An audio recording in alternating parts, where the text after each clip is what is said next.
Hoje nós vamos falar sobre as escolas filosóficas helenísticas, mas antes de falar delas, é preciso falar um pouco sobre o contexto histórico que elas estão inseridas, porque o que estava acontecendo na época vai influenciar diretamente nessas filosofias. No século IV a.C., a Grécia estava sob domínio macedônico no Império do Alexandre o Grande. Então, de uma região com cidades-estados autônomas, independentes, a Grécia passou a ser parte integrante de um governo central. Os historiadores vão classificar esse período como período helenístico. Helenístico significa dizer que a cultura grega estava misturada com a cultura do Antigo Oriente, que também pertencia a esse grande império. As filosofias anteriores, Platão, Aristóteles, Sócrates e a filosofia pré-socrática, elas visavam a cidade-estado em questão, Atenas, por exemplo. E a filosofia helenística não vai ter isso, porque ela fazia parte de um grande império. Então, ela é classificada como cosmopolita. A filosofia helenística, então, não vai ver mais a Grécia como uma cultura superior e as demais como inferiores, porque por causa delas estarem inseridas nesse grande império, há uma fragilidade das diferenças culturais.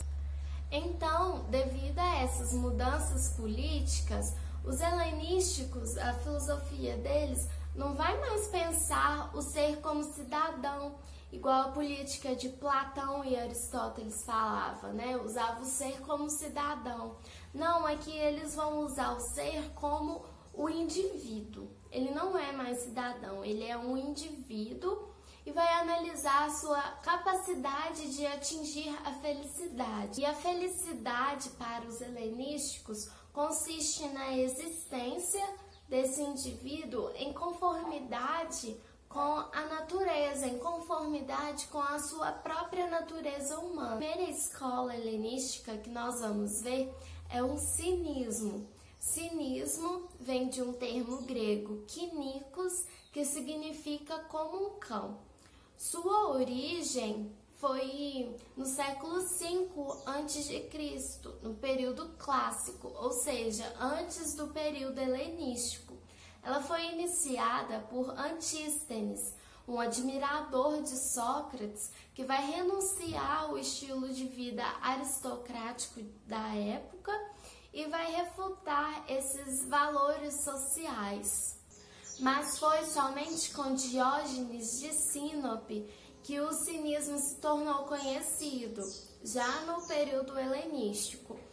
O Diógenes, ele era um cara muito diferente. Ele é o filósofo que morava dentro de um barril. Tem várias histórias sobre o Diógenes, mostrando a sua diferença, né?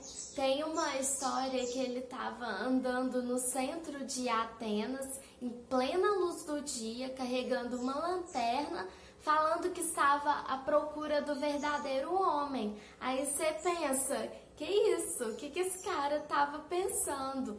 Ele estava andando de dia, no centro movimentado de Atenas, e ainda fala que estava procurando o verdadeiro homem?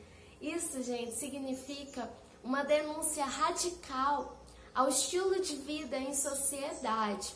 O Diógenes, ele negava, ele ia contra a propriedade privada, a acumulação de riquezas, a família, poder político, todas essas coisas para ele iam contra a natureza humana.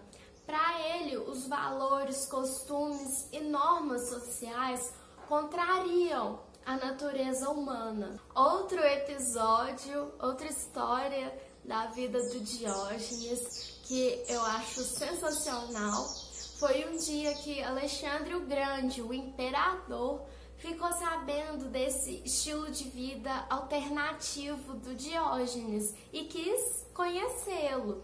Então ele foi para Atenas para conhecer o Diógenes e oferecer alguma ajuda para ele, qualquer coisa para satisfazê-lo.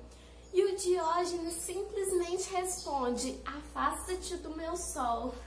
Isso é maravilhoso, foi uma resposta incrível. Então, gente, para o cinismo, para o ser humano ser feliz e autônomo, ele precisa eliminar toda essa artificialidade da existência em sociedade e se reconduzir à sua plena natureza humana. Só assim ele vai conseguir ser feliz e autônomo.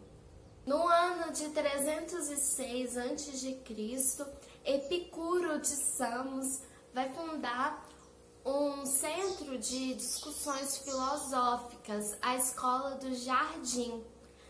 Então, os epicuristas têm uma tese de que os falsos conhecimentos são um problema para o ser humano e a filosofia é a verdade libertadora, que é a filosofia que vai trazer o conhecimento sobre a natureza e seus fenômenos. A filosofia, então, para os epicuristas, é o conhecimento necessário para se atingir a felicidade.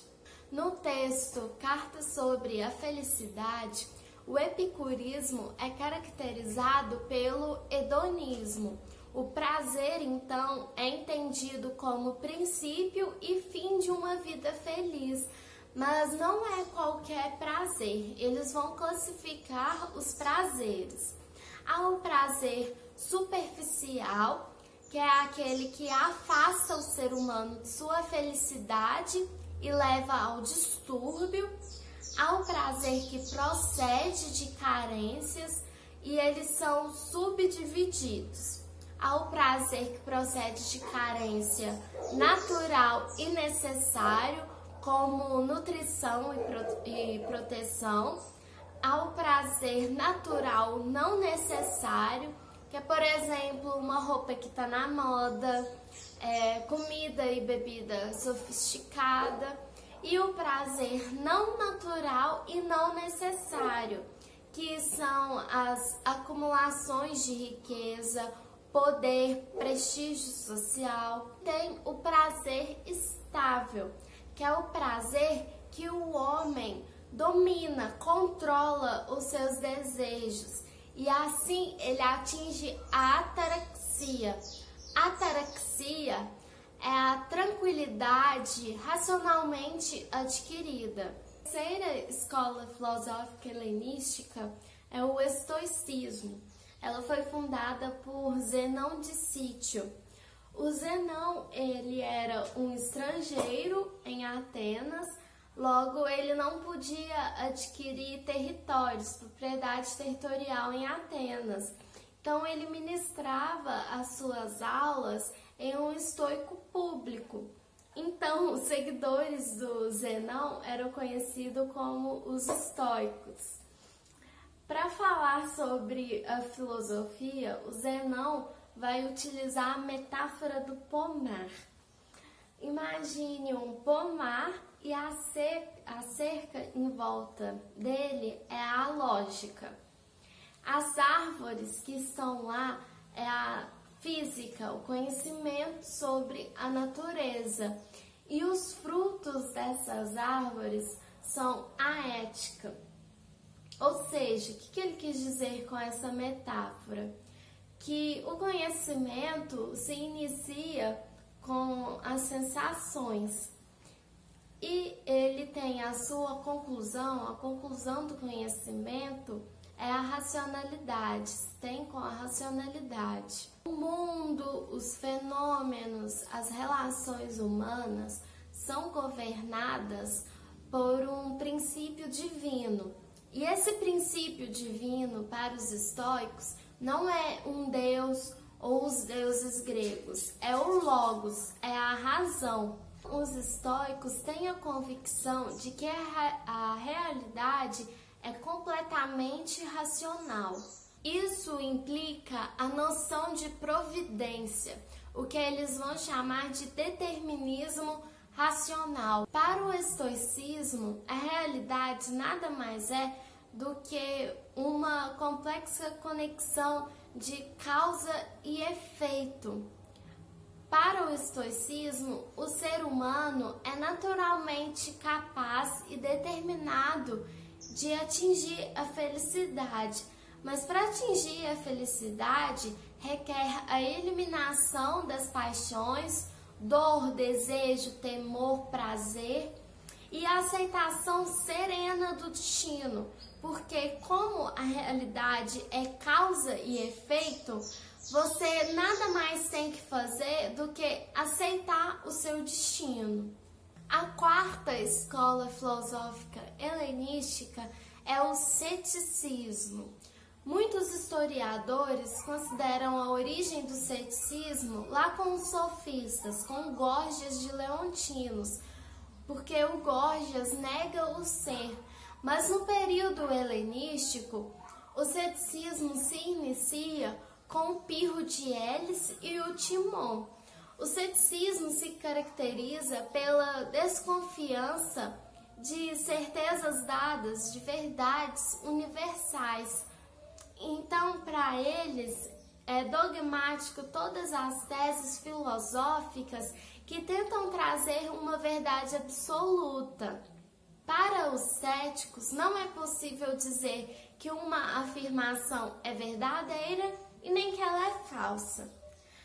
Para os céticos, nós precisamos renunciar essa busca por certezas absolutas, porque quanto mais a gente busca uma certeza, mais a gente fica ansioso, mais a gente sofre.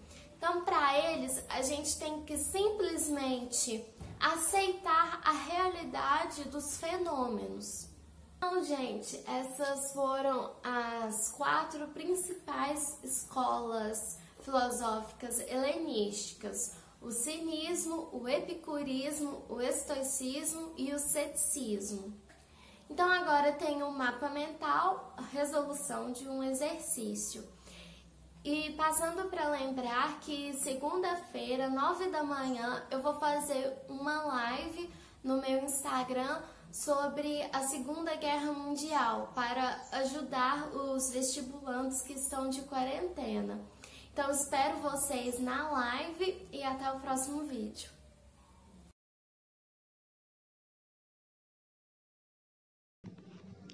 Tomando a medicina por modelo, a filosofia, para Epicuro e seus seguidores, nada tem a ver com mera instrução.